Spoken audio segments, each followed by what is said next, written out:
کیا پتہ جو مانگ رہے ہو وہ تمہیں اس نے عطا کرنا ہی ہو، مگر اس سے پہلے وہ تم سے بڑے بڑے کام لینا چاہتا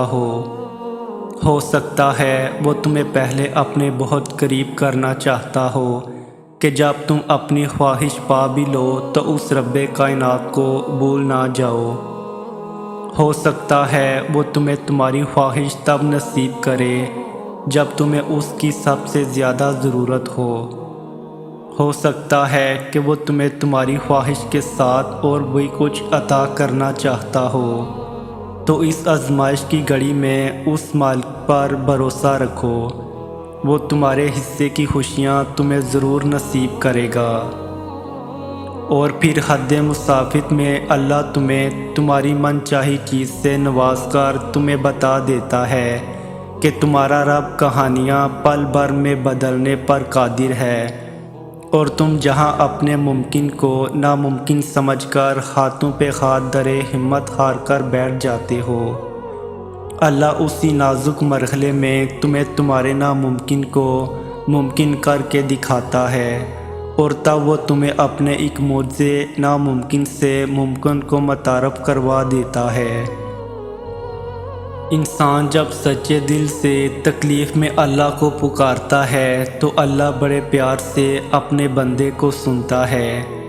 جب وہ اللہ کو اپنے دل کا حال سناتا ہے اور اس سے مدد طلب کرتا ہے تو اللہ بھی اس کی تکلیفوں کو جڑ سے مٹا دیتا ہے، کیونکہ اللہ سبحانہ و تعالیٰ کبھی اپنے بندوں کو تکلیف میں نہیں دیکھ سکتا۔ ایک دن دیکھنا تم خود مسکراتے ہوئے کہو گے کہ اللہ نے میری دعا ایسے قبول کی ہے کہ میں نے کبھی سوچا بھی نہیں تھا۔ تم کہو گے کہ اللہ نے معجزہ کر دیا ہے جس کا میں نے کبھی تصور بھی نہیں کیا تھا، اور دیکھنا یہ کہتے ہوئے تمہاری آنکھیں نم ہوں گی اور تمہارا دل جو اتنا سفر کرتے کرتے تھک چکا تھا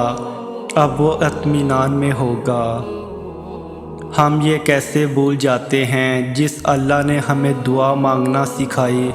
اس اللہ نے دعا کے قبول ہونے کا بھی وعدہ کیا ہے۔ دعا تو مقدر موڑ دیتی ہے، تم بس یقین رکھو اپنی دعاؤں کی قبولیت کا،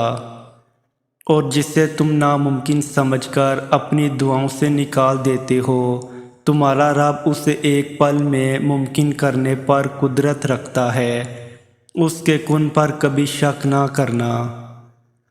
اپنی سب راز اللہ کو بتایا کرو، اس سے بڑھ کر پردہ رکھنے والا کوئی نہیں۔